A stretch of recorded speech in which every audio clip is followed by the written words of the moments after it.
अमरावतीच्या हिंगासपुरे मार्केटमधील नवजीवन उपचार केंद्रात सुरू देह व्यापाराचा पर्दाफाश करण्यात आलाय। भाजप उत्तर भारतीय मोर्चा आणि हिंदू युवा वाहिनीच्या कार्यकर्त्यांनी पोलिसांसह इथं धडक देऊन हा प्रकार उघडकीस आणलाय। यावेळी उपचार केंद्राच्या आत पकडल्या गेलेले प्रेमी युगुल घटनास्थळावरून पळून गेल्यानं कार्यकर्त्यांनी दुकानाच्या मालकाला पकडून राजापेठ पोलीस ठाण्यात आणलं आहे।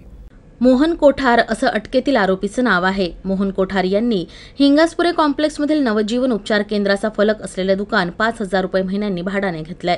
हे नवजीवन उपचार केंद्र मोहन कोठार यांचं आहे की अन्य कुणाचं हे अद्याप उघड झालेलं नाही।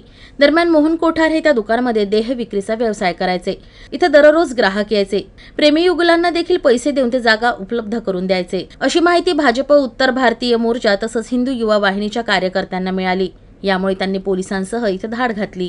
दरम्यान नवजीवन उपचार केंद्रावर त्यांनी धडक दिली असता दुकानाचे मालक मोहन कोठार हे दुकानाला कुलूप लावून बाहेर बेंचवर झोपलेले होते।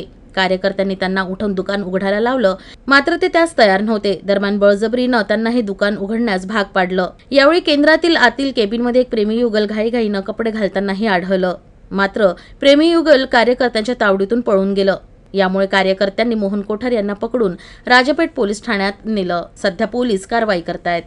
कि हमारे प्रभाग में राजापेठ में एक नवजीवन उपचार क्लिनिक के नाम से मसाज सेंटर के नाम पे जिस्म फरोशी का धंधा शुरू है, जिसके बारे में हमने यहाँ के जो ऑनर है, इस मार्केट के ऑनर है पीयूष हिंगासपुरे और संजू भैया हिंगासपुरे, जिनके कान पे हमने इलेक्शन के पहले ये बातमी डाले थे कि आपके कॉम्प्लेक्स में ये जिस्म फरोशी का धंधा खुलेआम शुरू है, लेकिन उन्होंने अभी तक कोई एक्शन नहीं लिया, जिसके प्रति मजबूरन हमको आज यहाँ पे एकत्रित होना पड़ा और रंगे हाथों हमने यहाँ पे एक जोड़पे को पकड़ा है, वो भी रोमांस करते हुए यहाँ पे।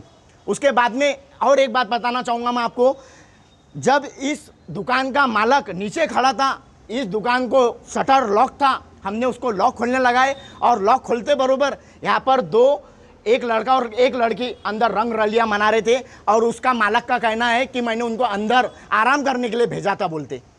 अब आप बताइए इसके पीछे कौन सा बड़ा हाथ है जो अमरावती शहर में इतने बड़े बड़े पैमाने पे ये स्पा के नाम पे, मसाज सेंटर के नाम पे जिस्म फरोशी का धंधा चालू है।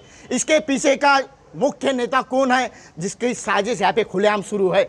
हमने एक नोटिस दिया था, फिर भी ये खुलेआम शुरू है, तो मुझे ज़रूर लगता है इसके पीछे ज़रूर एक बड़े से बड़े राजनेता का हाथ है, जो जल्द से जल्द हम आपको उसके बारे में भी खबर देंगे।